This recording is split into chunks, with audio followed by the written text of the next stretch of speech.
Hey everybody, What's I'm Mother, I'm daughter. and this is the The Real Real Mother-Daughter Mother-Daughter Podcast. Real people, Real talk. real God. Wow, we've already done 2 episodes. You are at episode 3 already. Crazy. Not so, but we're so excited. We've got episodes 3, 4, 5, and 6 coming out every couple of weeks.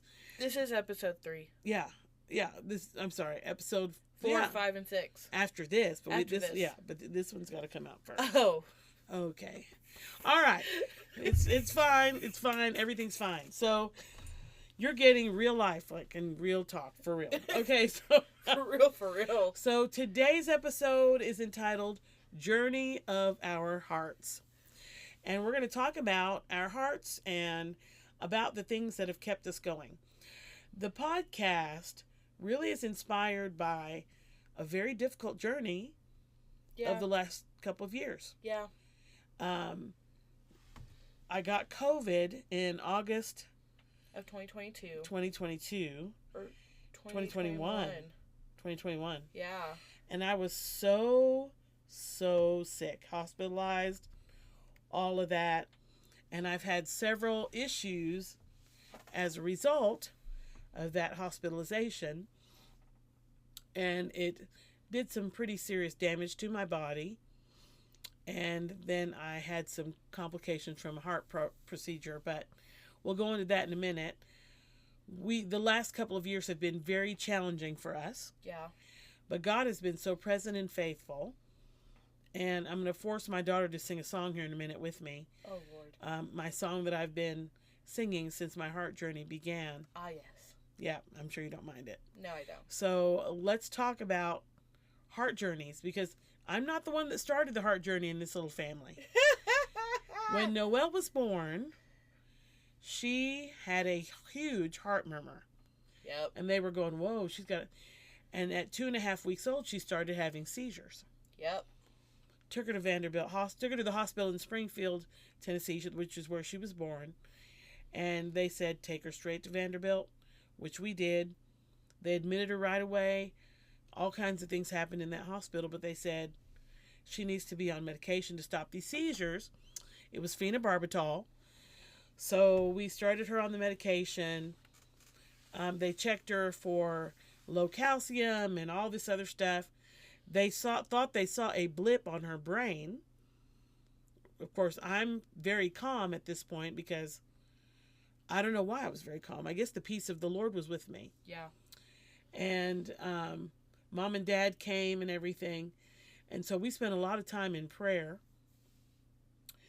And I remember 9 months after going to Vanderbilt, I clearly felt the Lord telling me not to give you any of that medication anymore. Mm-hmm. And I stopped giving it to you, and she never had another seizure. 9 months worth of medication, no more seizures. She was right at 10 months old when that happened. Mm-hmm. Not another seizure at all. But she did have a what? VSD. Ventricular septal defect. So tell us about your journey, Noelle. Basically, I got a hole in my heart. No big deal. Growing up, I would go to yearly cardiac visits. They would put me on an echocardiogram, which is basically an ultrasound of my heart. Mm-hmm. I would get what's that? Where they put all the sticky things on me? Oh yeah, it's kind of like a TEMS machine, but it's not a sonogram. No, yeah, maybe it is sonogram. Is it a sonogram? I don't think it is. Whatever the name of it is. Oh, you're talking about that's an echocardiogram. No, the echo is the ultrasound. Okay. Of my heart. You're talking about all those stickers. Yes. With the electrodes on them. Yes. I don't remember what they're called. I don't remember either. Anyway, got that done every year. And basically, I have a very rare thing that happens where... A rare condition, yeah. A rare condition where... So my hole is... What they've told me is right under my aortic valve. So, according to them, a valve flops over in my heart when it opens. When it opens, and it restricts blood flow, that I'll never have to have open heart surgery. Because they wanted to have open heart surgery as soon as they found out. And that was at 2.5 weeks old. And the Lord told Mom no. And he said nope. So, and were you serving the Lord at this time? I was sort of. Sort of. Sort of. I was in and out, in and out. Yeah. You go through those phases where you really want to serve him, but you're just like, eh. And you've got stuff going on in your life and things you're going through. And I was sort of serving him. Kind of on the fence. I was kind of on the fence. I really was back then. So, but the Lord did convict me about that, and I started serving him for real. When you have a child that goes through serious things and you literally, I say literally, you almost literally see the hand of God. You know that God is the one that did that. Yeah. Then, let me tell you. Yeah. Ain't no denying it. There's no denying it, and I didn't want to deny it. I was so grateful. Yeah. So grateful. So she went to cardiologists every year, twice a year, yep, until she was 18. When she was 18, her last cardiologist visit, yep, they released her. Yeah, because I was going off to college. From cardiac care. So and my Holt was closing up. Yeah. It was which is extremely unusual. Yeah. So, I mean, just crazy stuff with her heart. So that's why we knew so much about heart things.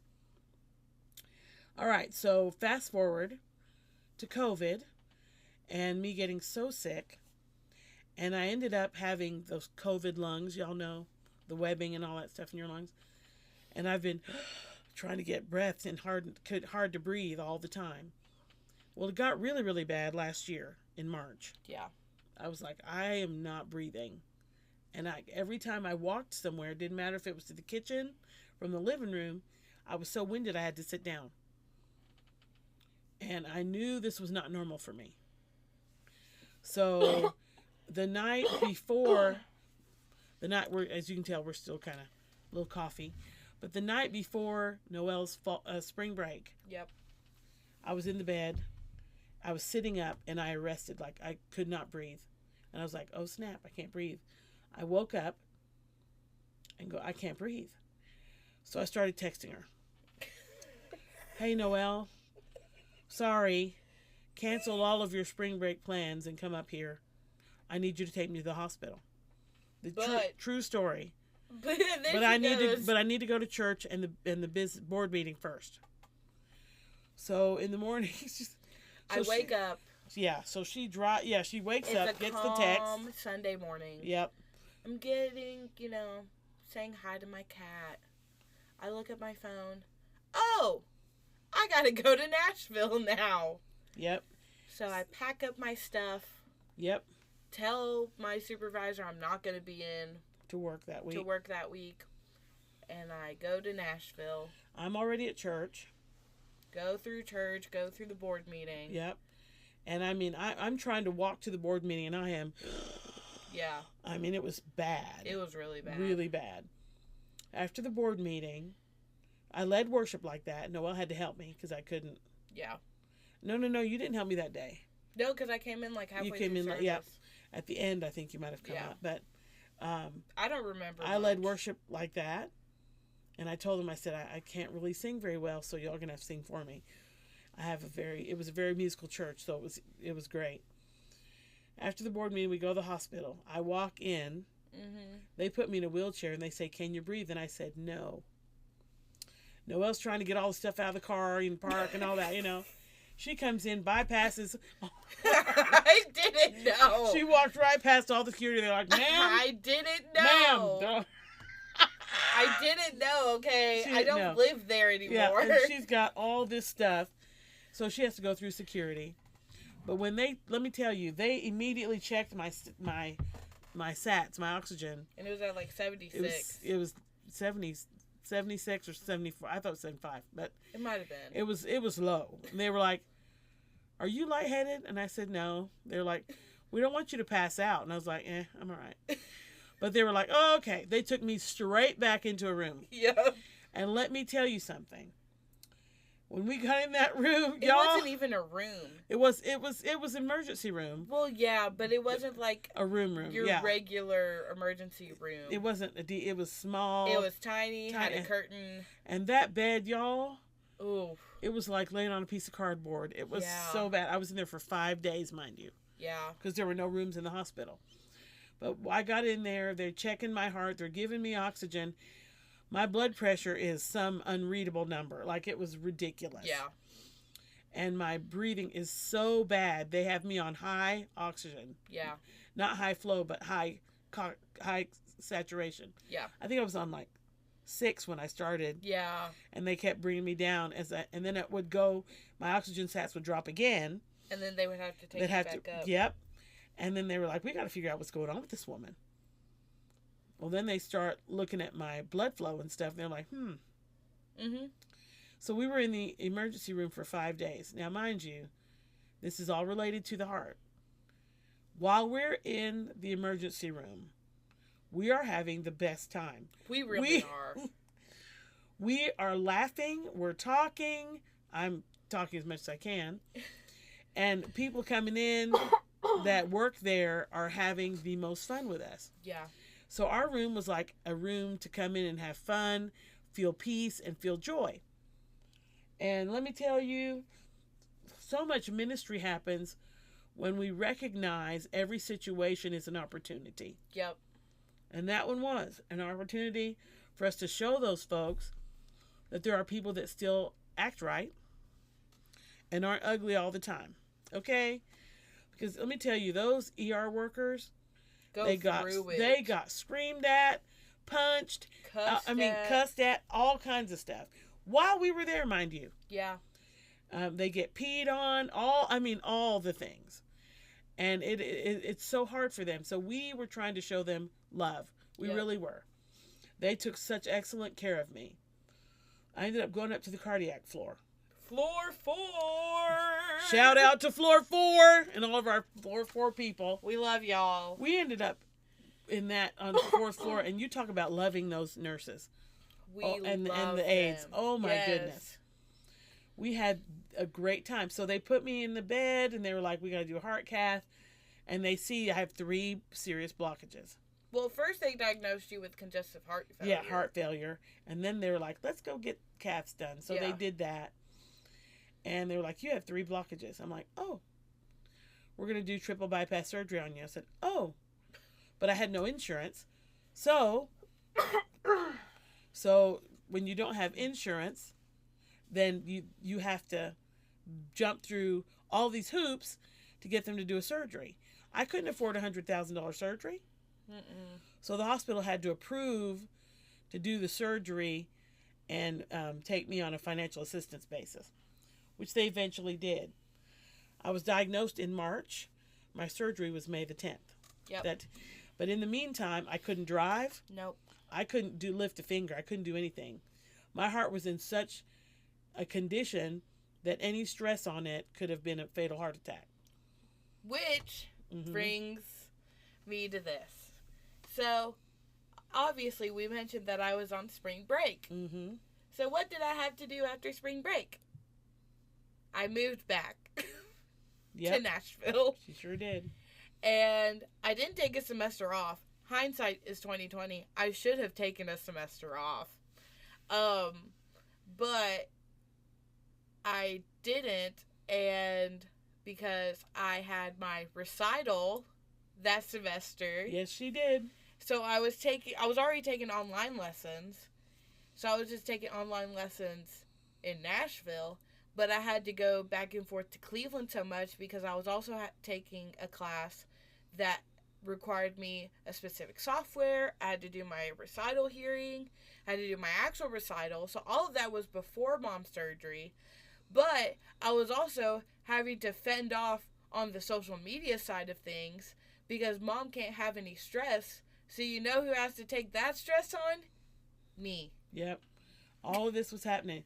And by the way, I organized everything for her recital. Yeah, she did. I went to Cleveland. We did her recital. I sat there and told them what to do. Yeah, she did. My family, you talk about coming in clutch. They really I did. mean. And my department coming in the clutch. Yes, absolutely. They did everything.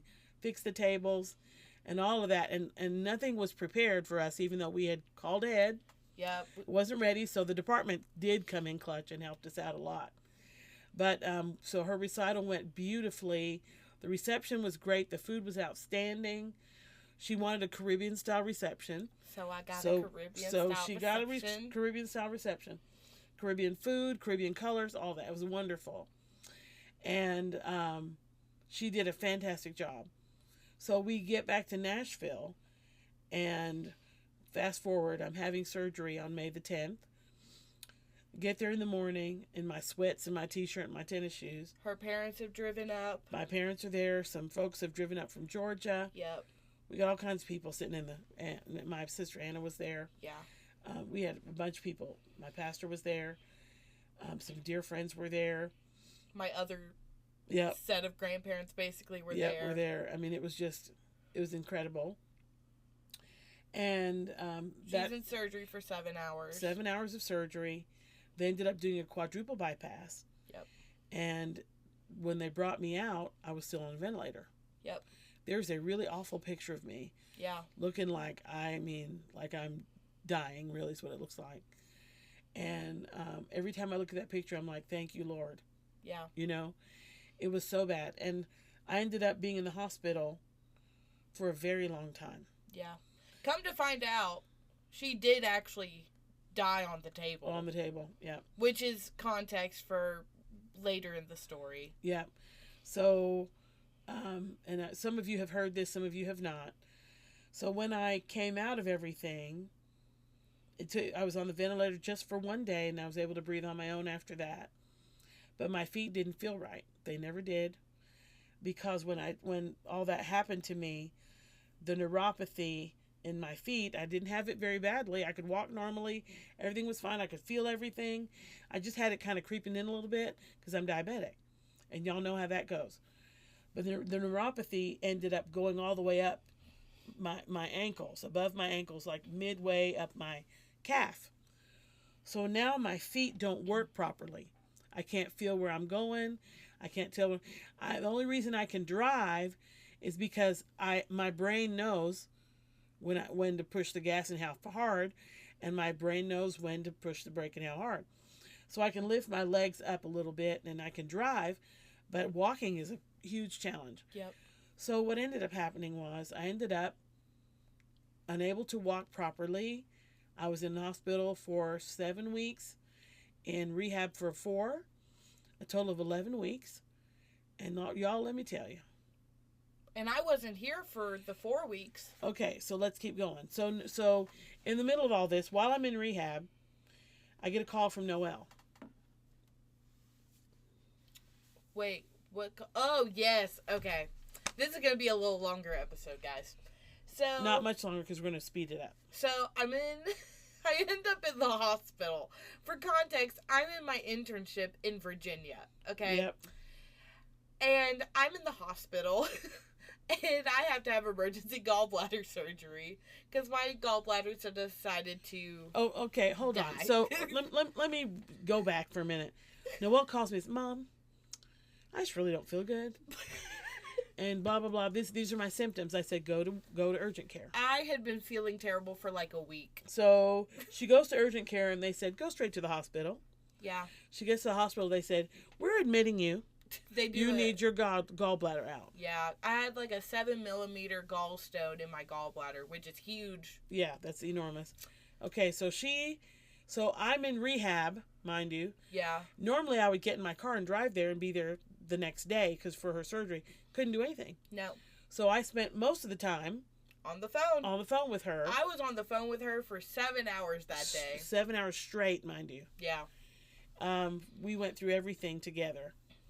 You talk about strain on your heart, honey. Stress on your heart. When your kid has to have a surgery and you're not there, let me tell you. But you know what? Shout out to our people in Virginia. Yes, our Newport News All Nations Church fam. Let me tell you. They came in a clutch. Big clutch. Giant clutch. Huge clutch. So, for context, my boss there is my mom's best friend. Yep. I had to text him that I was in the hospital, and I was like, I'm fine for now, because they were going to give me morphine, and I was like, I'm not in any pain. And they're like, you're not? You have a 7 millimeter gallstone, and you're not in pain? Crazy how God works. So they came to visit me, him and his daughter, who's like a sister to me, came to visit me that night. I was stressed. I was freaking out. I didn't show it, but I literally cried myself to sleep, like, the first couple of nights I was in, especially after my surgery. But yeah, that was one of the worst experiences of my life. But they came, they brought balloons, they hung out with me. Yeah, they hung out with her. They read to her. They did all the things. They really, really took care of her after her surgery. Recovery was hard. Recovery was difficult, and the way that they had to cut her and everything. So she's really had a tough time, but she's recovered so well now, but she still has the occasional pain. But here's we're talking about the heart, but we're talking about the things that are happening in our lives. So my heart was so messed up from that. And I don't mean like, physically messed up. I mean, my mother's heart, my mama heart. Yeah. My mama heart was broken. And the Lord reminded me, you don't have to be there. I'm there. Yeah.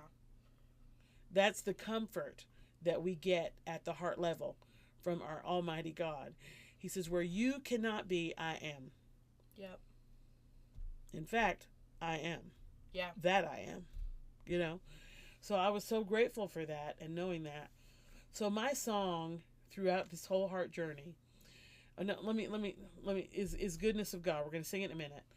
But after my heart stuff and all that, after all the Noelle stuff, she had to come back home and take care of me because they released me from the hospital without me having any way of taking care of myself. Yep. True story. When you don't have insurance, it's amazing what happens. But it wasn't the hospital. It was the rehab center. No, it was the hospital. Oh, they had to take you back. I had to go back to the hospital after rehab. So, anyway, my sister Anna came and took care of me. And after that, I started kind of getting back into things. And let me tell you something. Life in a wheelchair is not easy. I spend a lot of time in a wheelchair. Or I did then. Now I'm in a small apartment, so I don't have to spend as much time in a wheelchair because I can get from place to place. There's lots of places for me to sit here. But church was just getting harder and harder. I was not recovering. My leg still has open wounds on it because my leg surgery, the removing the vein for my bypass, was a botched surgery. So I've had so much pain. Y'all, pain I cannot describe. And levels I can't describe. But after all of that, and I tried to do church, tried to stay in Nashville because that's where I was comfortable. I was not able to do it, and the Lord made it very clear I needed to move. And I hated to leave. And I basically forced her. Noelle asked me to move in with her, and I was like, And I was like, no, you're moving in with me. So, and the Lord made it clear that's what I was supposed to do, and so that's where I am now. Noelle and I live together. Funny story, when we moved out originally, I lived in the living room, and she got the bedroom, and now I live in the living room, and she lives in the bedroom. So it works out for us. God takes care of us, and He's been so good to provide for us. Anyway, we're gonna end this episode on this song, and I know you know it, so why don't you sing with us? Key? Whatever you. G. I love you, Lord. Oh, your mercy never fails me.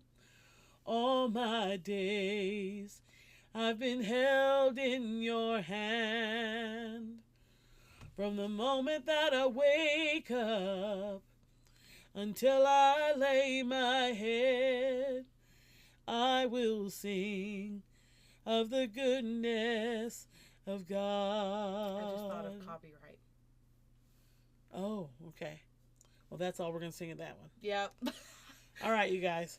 So that was my song. All my life you have been faithful. All my life you have been so, so good. With every breath that I'm able, I will sing of the goodness of God. We'll leave a link in the show. I'll leave a link in the show notes to it. Yeah, that's a good idea. Yes. We love that song, and it has carried me time and time again. Yes. So we love you guys. We hope this episode has blessed you. Listen, when I was going through all of this, my scripture was Psalm 3:3. But thou, O Lord, art a shield about me, my glory and the lifter up of my head.